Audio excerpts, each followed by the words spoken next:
It's their new iteration of the quieter series, the 3Q. Main difference being the new processor, which is the Intel N5105. If we compare it to the J4125, the CPU should be a little faster, but the GPU side should leave it standing. Let's open the box. So open up a beautiful flap, minty fresh. We're greeted with a quick start guide, what's included, installation, installing SSD, entering BIOS, and reinstalling Windows. Is the PC itself. A very neat black box with stickers on it. While it does look very neat, the edges are fairly sharp. Here's a power switch, 3 USB 3 ports.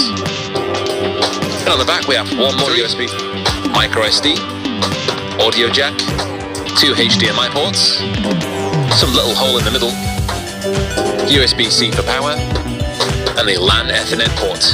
Such lovely holes. Over here is the Kensington lock. On the back we have 2 holes for the VESA mount.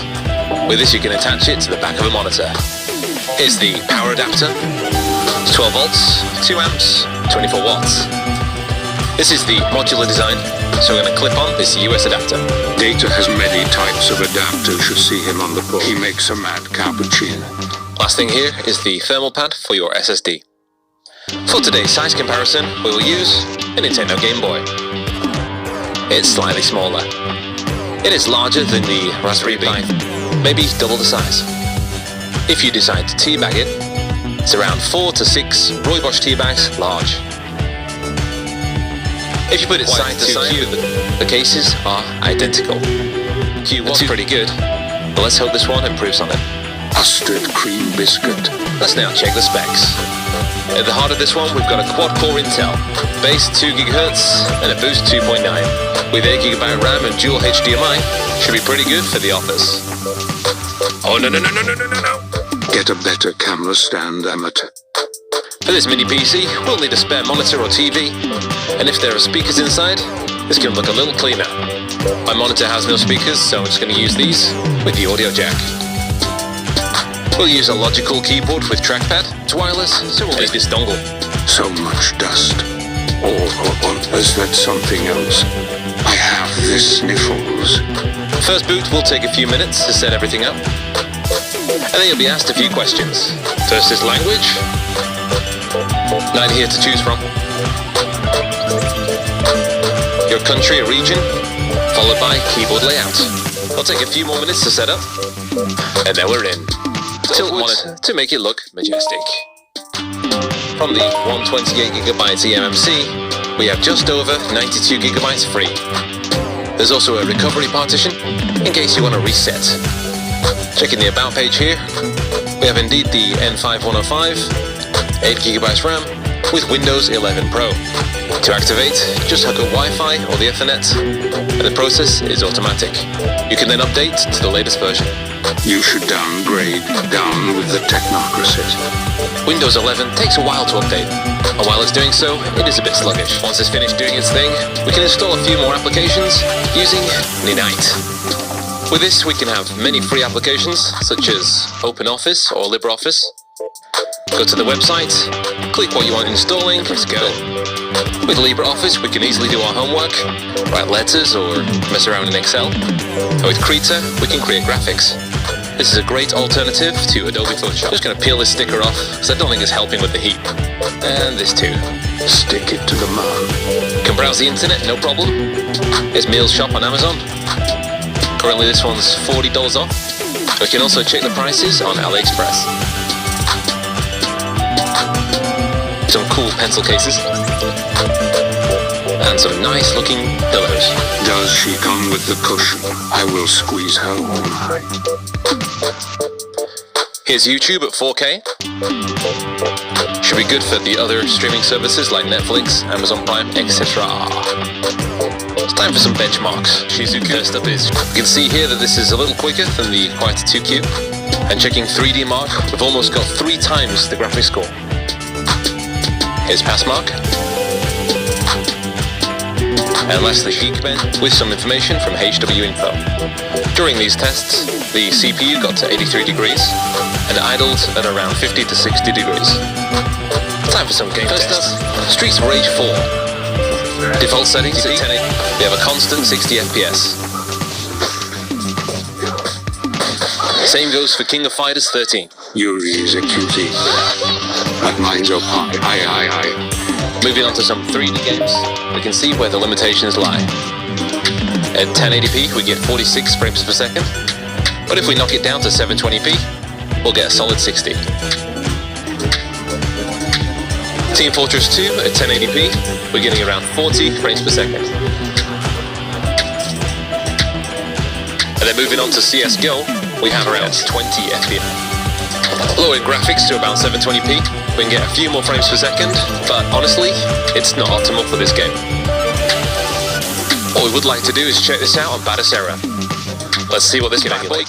As this is pretty much a PC, this can run all SCOAN games without breaking a sweat. And some of the most demanding main titles like Dead Smiles here can run full speed. Same goes for Tekken Tag Tournament and Killer Instinct. I'm Jago here, let me just finish off Thunder.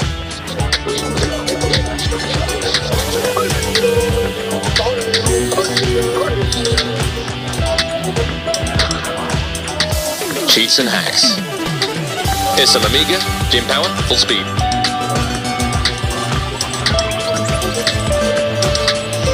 And some upscaled PlayStation 1.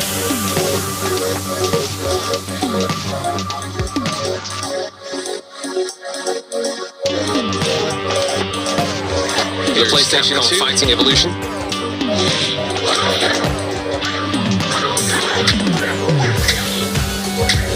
And Final Fantasy X.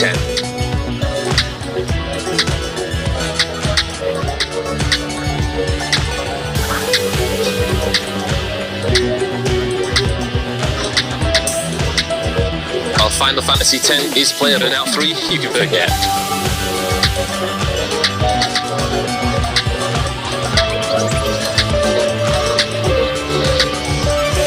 You can always try the PlayStation Portable.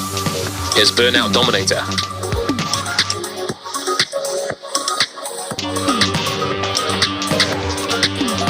And one of my favorites, Outrun 2006.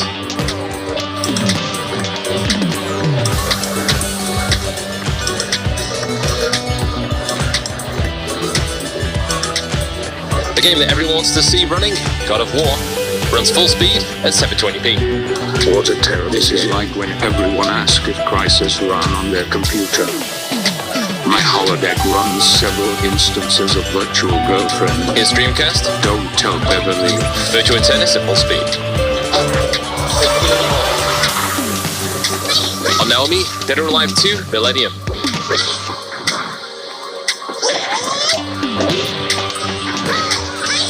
Thomas Wave, King of Fighters 11. Model 3, Daytona USA 2, Power Edition. If you have the graphics renderer set to the new version, we get dibs on the second lap. Setting it to old, we get a full 60 FPS. Here's N64, GoldenEye.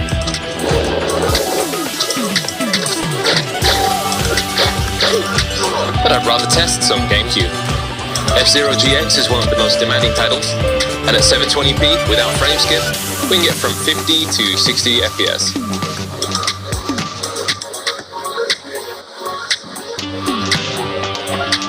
Mario Kart Wii, we get full speed with a few dips. Another terrible game. Wesley likes this one as it's the only game he can beat me at. Then I tie him up in the basement.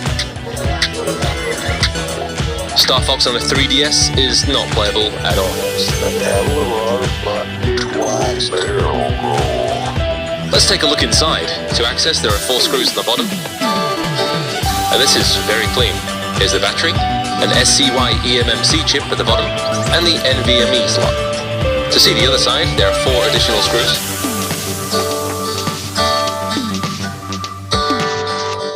And here we have it. I've seen cleaner facials. This gunk here transfers the heat from the CPU to the outer shell, so it might look nasty, but it's doing its job. If you put it side by side with the older J4125 model, there are several differences on the board. We can add more storage by sliding in an NVMe.